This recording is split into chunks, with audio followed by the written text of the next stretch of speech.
ketika Presiden Prabowo ke Cina. Kan banyak yang mencaci maki itu, ya kan? Loh, ini sama saja meneruskan Mulyono. Bapak-bapak, ibu-ibu, saya waktu itu kepingin tahu jawabannya pada orang yang paling dekat dengan Pak Prabowo. Alhamdulillah, saya mendapatkan jawaban langsung dari orang yang paling dekat, bahkan beliau penasihat Prabowo sampai hari ini. Jadi ternyata Pak, itu strategi siasat. Jadi beliau melakukan strategi siasat. Nah, kalau sudah masuk wilayah siasat, gak bisa dihukumi walak barok, gak bisa. Itu strategi. Sampai beliau memberikan rincian, pesawat tempur generasi kelima Indonesia punya berapa? Cuma satu. Sementara Cina ratusan. Ini pesawat tempur generasi kelima. Sementara bapak-bapak ibu yang dimuliakan Allah, 15 pangkalan militer Amerika itu sudah menghadap ke Indonesia semuanya. Bahkan pangkalan militer yang paling canggih milik Cina itu sudah berada di kawasan Natuna. Jadi Indonesia ini sudah benar-benar dalam kondisi danger, Pak. Tapi kan rakyat nggak banyak tahu. Nah, kalau umpama ratusan pesawat generasi kelima ini nyerang Indonesia, kira-kira ratusan dihadapi dengan satu itu mampu enggak? Buyar Pak Indonesia. Itu loh Pak. Jadi kita jangan idealis itu. Kita harus pakai strategi. Itu ternyata saya dapat jawaban langsung dari orang paling dekat dengan Presiden Prabowo sekarang ini. Jadi beliau sudah punya tahapan-tahapan. Akhirnya apa Pak? Untuk menghadapi kondisi seperti sekarang ini, Presiden Prabowo minta bantuan Rusia. Alhamdulillah, Rusia welcome. Langsung kapal nuklir, nuklirnya sudah masuk ke perairan Indonesia. Bahkan bulan Desember ini insya Allah akan terjadi akan diadakan latihan bersama Angkatan Laut Indonesia dan Angkatan Laut Rusia. Indonesia ini sudah danger Pak. Mau dikremes saja sama dua negara ini. Amerika 15 pangkalan militernya sudah menghadap Indonesia semua. Dan ini saya dapat informasi dari mantan Panglima TNI, yaitu Bapak Jenderal Purnawirawan Gatot Nurmantio. Beliau sampai ketika masih menjabat Panglima TNI, beliau sampai nyamar jadi turis. Kemana? Darwin, Australia. Ya Allah Pak, sudah istilahnya peralatan canggih sekali. Itu tinggal remote saja. 15 pangkalan militer Amerika itu sudah moncong senjatanya sudah mengarah ke Indonesia semua. Tinggal di remote, tinggal tombol saja. Itu loh Pak. Sementara Bapak Ibu tahu sendiri, di era Mulyono 10 tahun TNI dilemahkan. Sehingga senjata yang paling canggih itu bukan milik TNI, milik Brimob. Jadi polisinya jadi militer. Di Indonesia militernya jadi dibalik Pak, dirusak betul oleh Mulyono ini. Hampir 10 tahun.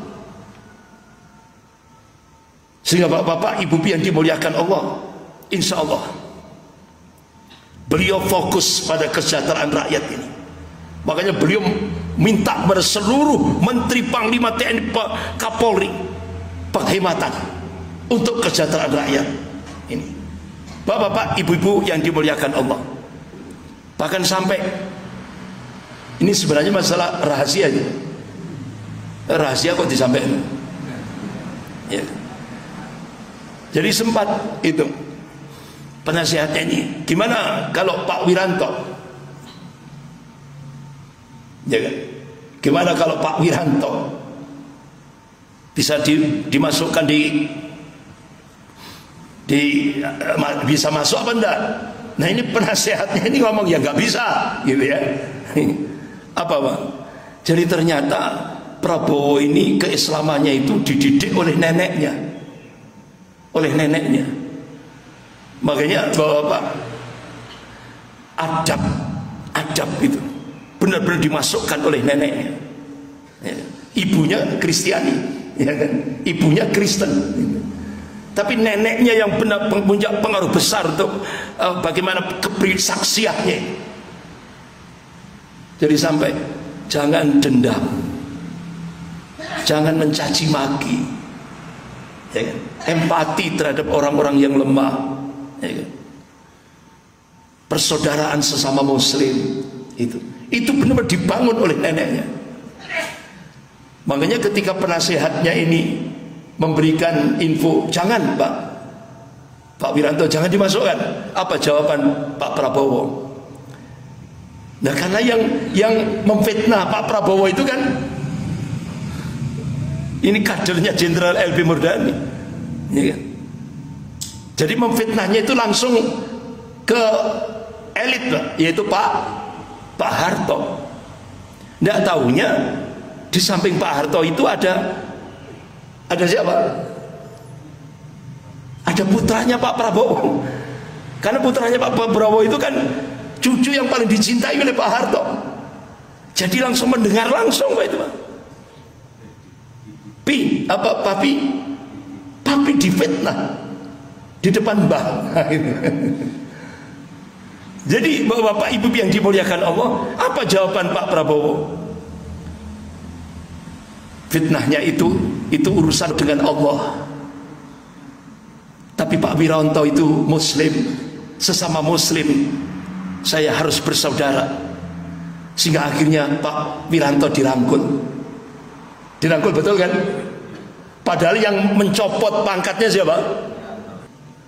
Itu kadernya Jenderal LB Murdani. Tapi Masya Allah Pak, jiwa pemaafnya luar biasa. Makanya karakter beliau, kalau ada orang salah kemudian dia dimarahi betul tapi dikasih hadiah Pak. Itu memang karakter beliau. Rata-rata orang-orang yang bersalah kemudian dihabis sama beliau dikasih hadiah. Jadi seperti itulah karakternya. Tapi insya Allah Bapak Ibu yang dimuliakan Allah, saya optimis sekali, insya Allah. Dan setelah fokus pada kesejahteraan rakyat ini, beliau insya Allah ke depan akan membangun kekuatan militer. Beliau bercita-cita Indonesia akan menjadi negara adidaya ketiga setelah Amerika dan Cina. Itu cita-cita beliau. Karena apa? Bahkan siapa yang melatih dan mempersenjatai, mana itu? Nurmiswari, mujahidin yang ada di Filipina Selatan, Mindanao, itu siapa yang melatih? Pak Prabowo. Bahkan siapa yang melatih pasukan elit Kamboja untuk menangkap Pol Pot? Itu presiden yang sangat biadab terhadap rakyatnya. Hampir 2,5 juta rakyat Kamboja dibunuh dengan cara-cara biadab, bahkan sampai tengkorak-tengkoraknya itu dibuat piramid seperti di Mesir Pak. Itu Kamboja. Nah siapa yang melatih pasukan elit Kamboja ini? Pak Prabowo. Jadi bapak-bapak ibu yang dimuliakan Allah, insya Allah. Makanya ini bapak-bapak tahap demi tahap. Bahkan yang cukup mengagetkan kita belum 100 hari. Berapa ratus Jenderal Mulyono yang dihabisi? Berapa Pak? 300 jenderal yang pro terhadap Mulyono dihabisi sama Prabowo. Sudah tidak ada dalam struktur angkatan darat sekarang ini. Ini belum 100 hari. Makanya Pak, jangan nyaci maki beliau. Insya Allah bertahap. Makanya ini sudah masuk wilayah siasa, nggak usah dukung aja. Insya Allah kita optimis. Ya. Bapak-bapak, ibu yang dimuliakan Allah. Kok